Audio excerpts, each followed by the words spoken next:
Estudiantes, cordial saludo.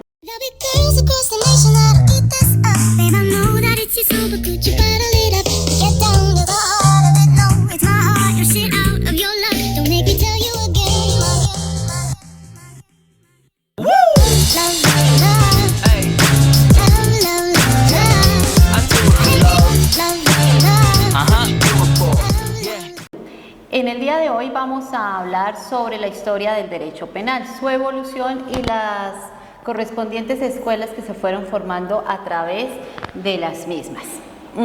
Para iniciar, debemos decir que históricamente las sociedades han ido creando sus propias normas de acuerdo a la defensa de aquellos bienes jurídicos que quieran proteger y dependiendo de las características de cada sociedad como tal.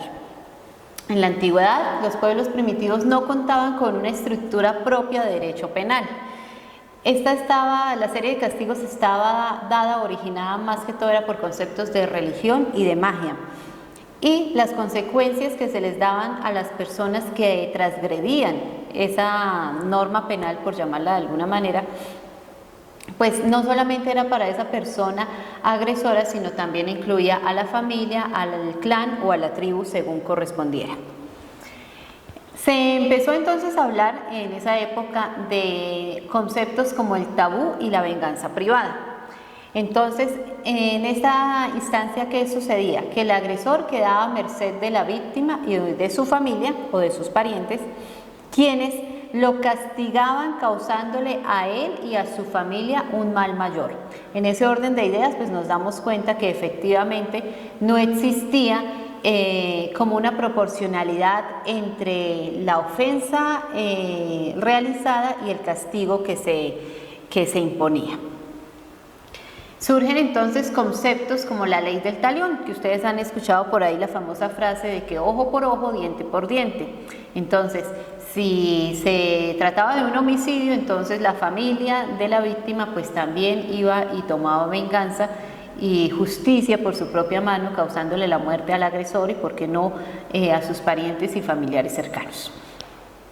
Esa estructura fue cambiando con la promulgación del Código de Hammurabi, la ley de las 12 tablas y la ley mosaica. Con estos textos se trató de limitar un poco la venganza como método de castigo y se estableció de una u otra manera una proporcionalidad entre el daño producido y la sanción otorgada. Aparece entonces una etapa del derecho romano que la vamos a dividir para ser estudiada en 3 partes, iniciando por la ley de las 12 tablas, la república y posteriormente el imperio. Entonces, iniciamos con la ley de las 12 tablas. Este era un compendio normativo jurídico que contenía cierta normatividad para ser implementada en la sociedad romana. Entonces, como características, pues no establecía una distinción de clases sociales para ser aplicado el derecho. Los delitos públicos eran perseguidos por el Estado y los delitos privados eran perseguidos por los particulares. Sin embargo, con el transcurso del tiempo, esos delitos particulares también fueron siendo sometidos a la potestad punitiva del Estado. Una de las peores penas que se aplicaban en ese entonces era la llamada capitis diminutio maxima, que consistía en la disminución de la capacidad de la persona en cuanto a sus derechos civiles y políticos y sociales que se pudieran manejar en ese entonces, derechos como la libertad, el patrimonio, la familia, es decir, el infractor quedaba disminuido a perder absolutamente todos sus derechos y garantías. En la etapa de la república, que hace parte de ese derecho romano, solo quedan como delitos privados los más leves, los demás son ejercidos única y exclusivamente por el derecho público, siendo aplicado ese derecho penal romano para todo lo que esto atañe. En la etapa del imperio, los tribunales actuaban por orden del emperador, el procedimiento se convirtió en ordinario por la cantidad de asuntos que se tenían que conocer y se tenían que castigar. Entonces, todos se iban a tramitar por la misma jurisdicción ordinaria. Y con el desarrollo del periodo imperial, los intereses privados se manejaron ya como intereses públicos.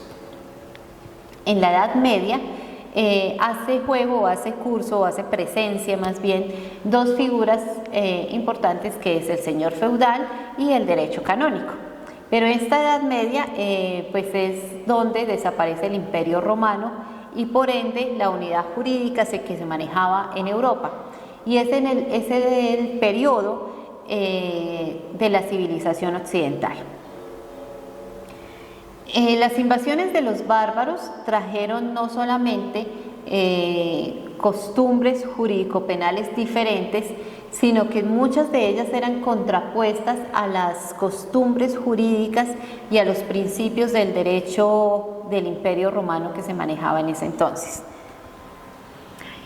Como les dije, la figura del señor feudal coge gran interés y gran importancia en este momento, y recordamos quién era el señor feudal. Era ese administrador de tierras que ostentaba gran poder y que tenía a su cargo unos vasallos, los cuales en contraposición pues estaban obligados a pagar ciertos tributos y ciertos impuestos pues al señor feudal. Entonces, como característica de esta Edad Media, el señor feudal fortalece más su poder. Se va haciendo uniforme el derecho como fruto de la unión del antiguo Imperio Romano y de la invasión de los bárbaros, ¿no? De esas costumbres bárbaras. Entonces hay una mezcla tanto de todo el derecho que se manejaba en el Imperio Romano como de las costumbres que son adoptadas a través de las invasiones bárbaras. El derecho canónico es la otra figura que toma fuerza y relevancia en esta Edad Media, y esta tiene una gran influencia de la religión católica porque proviene de la misma. Se convierte entonces en un derecho positivo. Cuando hablamos de derecho positivo hace relación a aquello que está escrito, ese compilado de normas escritas, donde el delito y el pecado se unen, creando así el sistema inquisitivo. En la teoría se decía que el delito iba por un lado y el pecado iba por el otro, pero en la práctica no era así. Tanto delito como pecado estaban juntos, y de ahí que se diera tanta crueldad y tanta tortura en esa época inquisitiva que se manejó. Y delitos se perseguían en ese entonces, delitos como la blasfemia, la hechicería, comer carne en cuaresma, el suministro o tenencia de lectura de libros prohibidos, y todo aquello que se sospechara o que se supiera que tenía que ver con herejía, pues era perseguido por toda ese gran poder del derecho canónico en ese entonces, manejando y poniendo en práctica, ejerciendo ese control de un sistema inquisitivo que cobró y tomó mucha sangre en esa época. Aparece otra etapa, que es la relacionada con los glosadores y los posglosadores. Estos eran un grupo de juristas que avanzan mediante la aplicación del Corpus Iuris Justiniano. Esta es la más importante recopilación del derecho romano y el texto jurídico más influyente de la historia, el cual era aplicado en este periodo de la historia. Por su parte, los posglosadores ampliaron el campo del estudio, incluyendo las costumbres, y formándose entonces aquí el derecho consuetudinario, teniendo como base las costumbres de todo un pueblo. Luego observamos la creación de las 7 partidas en cabeza de Alfonso X, el Sabio, y estas 7 partidas también es un compendio normativo jurídico en el cual se caracteriza o se especifica que la actividad represiva tiene que estar en cabeza del Estado porque es de carácter público, que la finalidad de la pena es de expiación, es decir, la retribución del mal causado como medio de intimidación para que ese hecho delictivo no se vuelva a llevar a cabo y no se repita.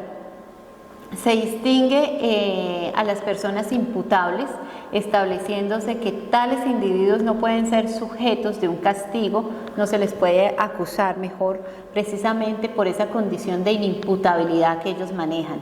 Más adelante vamos a hablar todo lo relacionado a este tema de personas imputables e inimputables. Se diferencia la comisión de un hecho delictivo si es doloso, culposo o justificado y toma fuerza conceptos tales como la tentativa y la complicidad. También aparece la Carolina, que es un compendio normativo, es un código penal y de procedimiento penal sancionado por Carlos V, donde se admite la pena de muerte y el objeto principal de este es la intimidación. Su importancia radica en el carácter estatal de la actividad punitiva, es decir, el Estado es el que va a perseguir esa actividad punitiva. Las penas en ese entonces, y como las que comprendía este compendio, este código penal, variaban. Entonces iban desde el fuego, la espada, el descuartizamiento, la horca, la muerte por asfixia, el enterramiento del cuerpo vivo, el hierro candente y la flagelación. Continuamos con la escuela clásica liberal. Acá ya aparece la formación del derecho penal, pero manejado desde el punto de vista de las escuelas penales, y esta está liderada por el derecho penal liberal, en cabeza de Montesquieu, de las ideas de Montesquieu y Voltaire, aquellos en la época del Iluminismo, y de César Beccarí, autor del libro del delito de los delitos y de las penas, en el cual se traza lineamientos para una política criminal, criticando la ley y formulando reformas en términos de humanización general de las penas, luchando por la abolición de la tortura y por la aplicabilidad de principios de igualdad, legalidad y proporcionalidad. También dentro de esta escuela clásica liberal tenemos uno de sus exponentes, que era Francisco Carmignani, el cual es el autor de Elementos del Derecho Criminal, de esta obra, en la cual propone un sistema de derecho penal pero derivado de la razón.